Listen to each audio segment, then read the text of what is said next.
अपनी भारी सी आवाज में प्लेटफॉर्म पर अपने हॉर्न के साथ एंटर करने वाली रेलगाड़ियां। हेलो फ्रेंड्स, मेरा नाम है श्री शुक्ला और आप लोग देख रहे हो अश्विनी ब्लॉगवर्स चैनल को। आज आप लोग सोच रहे हो कि भाई के ब्लॉग पर किसका ये थंबनेल में किसका फोटो लगा हुआ है और किसकी वॉइस है जो स्टार्टिंग में सुनाई दी।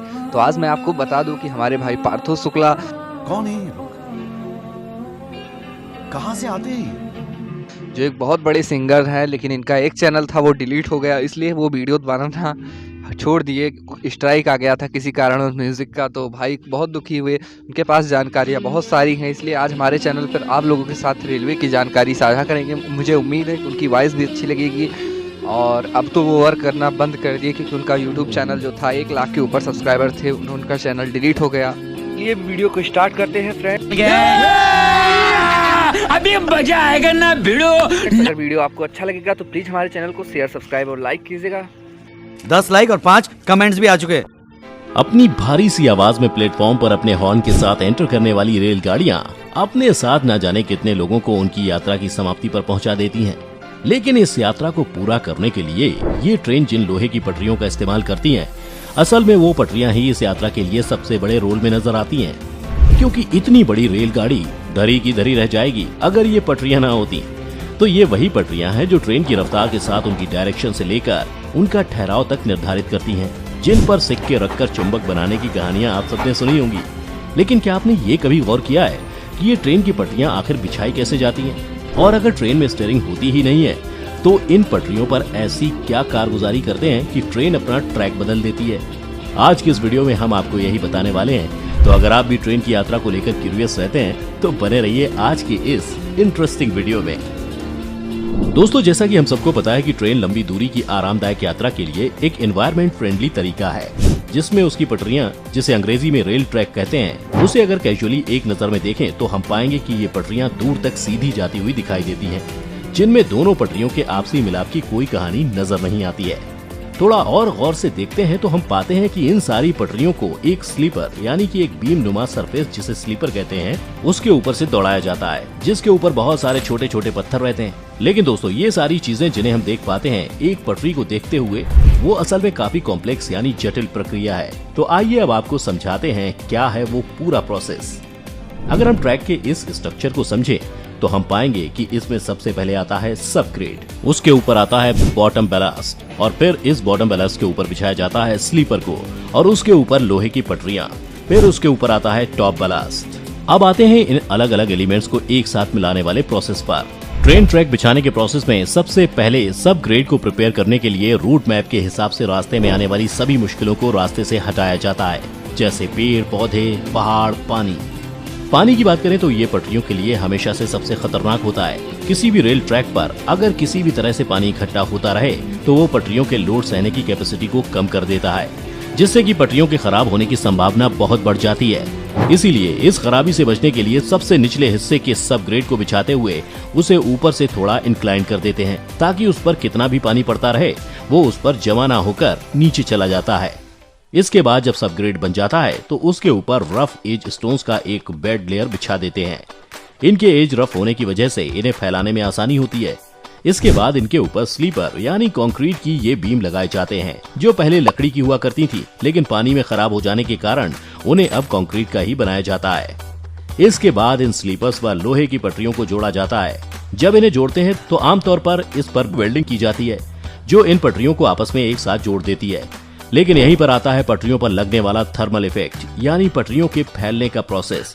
असल में होता कुछ यूं है कि पटरियों को वेल्डिंग करके आपस में जोड़ तो दिया जाता है, लेकिन गर्मियों के दिनों में तेज गर्मी के कारण पटरियों का लोहा फैलना शुरू कर देता है।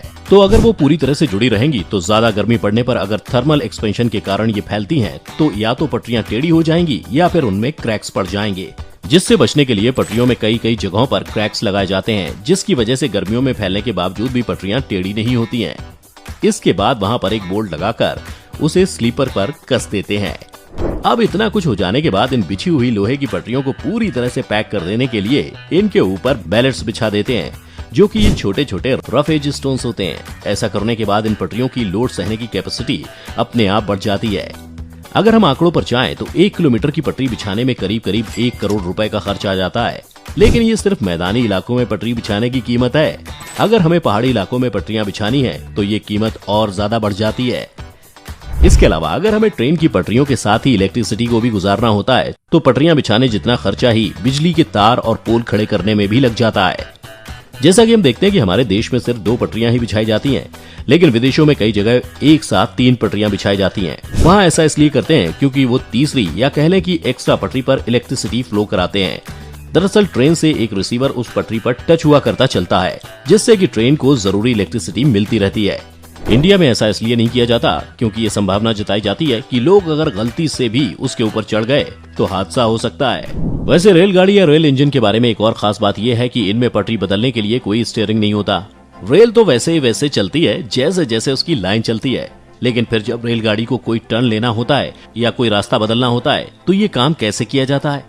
तो बता दें कि रेलगाड़ी की पटरी बदलने की जरूरत केवल रोड साइड स्टेशन या बड़े स्टेशन पर ही पड़ती है। ये काम पॉइंट्स एंड क्रॉसिंग, जिसे आसान भाषा में सांधा कहते हैं, उसके जरिए किया जाता है। तो चलिए अब जरा ये भी जान लेते हैं कि आखिर ये पटरी बदलने का काम कैसे होता है। तो जैसा कि आप वीडियो में देख रहे हैं, आपको बाहरी 2 पटरियों के अलावा 2 नुकीली सी पटरियां अंदर की तरफ भी दिख रही होंगी। इन्हें स्विच रेल कहा जाता है। एक बाईं स्विच रेल है और दूसरी दाईं स्विच रेल। ये दोनों आपस में एक टाई बार से जुड़ी होती हैं, जिसे विलियम स्ट्रेचर बार कहते हैं। ये दोनों एक साथ चलती हैं। इस प्रकार कभी बाईं स्विच रेल बाहरी रेल से चिपकी होती है, कभी दाईं। अगर बाईं स्विच रेल बाहरी रेल से चिपकी होगी तो दाईं स्विच रेल खुली हुई होगी। वीडियो में जिस हिसाब से ये बार सेट है उस हिसाब से रेलगाड़ी दाईं ओर की खुली हुई स्विच रेल की तरफ जाएगी और इस तरह से अपनी पटरी बदलती हुई दाईं ओर चली जाएगी। इसी के विपरीत यदि बाईं ओर की स्विच रेल खुली हुई होगी तो रेलगाड़ी बाईं तरफ चली जाएगी। अब ये समझिए कि ये ऑपरेट कहां से होता है। आपने देखा होगा कि रेलवे स्टेशन के दोनों ओर एक 2 मंजिला ऊंची सी बिल्डिंग होती है, उसे केबिन कहते हैं। इसी केबिन से ये पॉइंट्स चलाए जाते हैं और यहीं से रेलगाड़ी को सिग्नल भी दिए जाते हैं। यहाँ पर ये क्रॉसिंग पॉइंट्स एक लीवर से जुड़े होते हैं। उस लीवर को खींचने से ये पॉइंट्स चलते हैं। ये तो हुई मैकेनिकल सिग्नलिंग की बात, पर आज तो बिजली के सिग्नल भी आ गए हैं, तो ये पॉइंट्स भी एक छोटी सी बिजली की मोटर से चलते हैं। ये मोटर बिजली के केबल्स की मदद से केबिन से जुड़ी होती हैं और इस तरह से पूरा प्रोसेस चलता है। तो दोस्तों ये थी पटरी बिछाने से लेकर पटरी बदलने तक की कहानी। उम्मीद करते हैं कि आपको ये प्रोसेस समझ में आ गया होगा। आपको हमारी ये वीडियो कैसी लगी कमेंट करके जरूर बताएं। अगर आज की ये वीडियो आपको पसंद आई हो तो इसे लाइक करने के साथ साथ अपने दोस्तों और रिश्तेदारों के साथ शेयर जरूर कर दें। अगर आप ये वीडियो यूट्यूब पर देख रहे हैं तो चैनल को सब्सक्राइब करके बेल आइकन दबा दें। हेलो फ्रेंड्स, क्या आप लोग भी चाहते हो कि पार्थो भाई का इसी तरह का इंटरेस्टिंग वीडियोस मैं अपने चैनल पर अपलोड करूं? तो अगर आप चाहते हो तो प्लीज़ पार्थो भाई को सपोर्ट करके वीडियो को लाइक कर दो। अगर चैनल पर नए आए हो तो प्लीज़ चैनल को सब्सक्राइब कर दो। मिलते हैं आपसे अगली वीडियो में, तब तक के लिए जय हिंद, जय भारत।